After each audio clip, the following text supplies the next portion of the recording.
What key principles should firms keep in mind as they strategize to stay on top of regulatory deadlines for derivatives processing? I think it's really important for firms to take into consideration a cross-asset, cross-functional strategy. So when they're designing it, it's important not only to look at the operational and technological capabilities within the firm, but also to look holistically, potentially from an investment performance perspective in the front office, as well as a risk management perspective in terms of counterparty exposures, as well as kind of the operational and technology components that people typically consider. Is it possible for firms to transfer what they have learned and implemented via the reforms for derivatives trading to other areas of securities processing?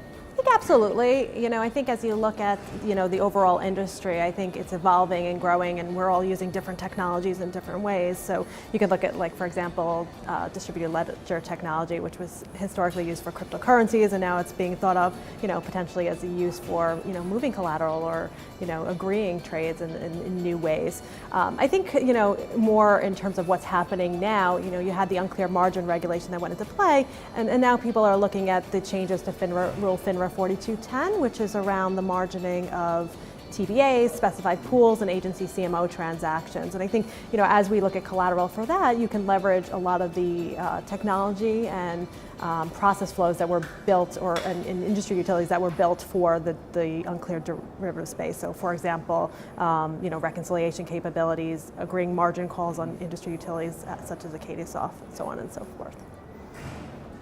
Do you foresee a time when the regulatory requirements for derivatives processing and reporting will slow down, or is it an ongoing new reality? I think since the financial crisis, there's been a huge overhaul of the regulation, particularly around the derivatives space, and that's included things from mandatory clearing to trade reporting to collateralization of trade exposures, and frankly just more stringent capital requirements.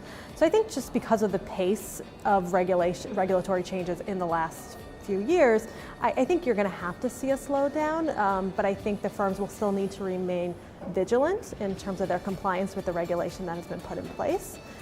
They'll still need to keep on top of the nuanced changes that are going to occur. So obviously, the CFTC came out with their KISS program, which is fine-tuning some of the rules, and so market participants are going to need to be thoughtful of that. And I think, frankly, even if the regulation isn't driving changes or being the predominant driver of changes, I think you'll also see market participants continue to innovate and look for new ways to become more efficient over time. And that may mean clearing more products or collateralizing additional trading instruments because they're able to protect themselves from things like counterparty risk. Thanks for watching this video interview. Like what you saw? Click on the link here to subscribe and stay up to date on FTF News content and events.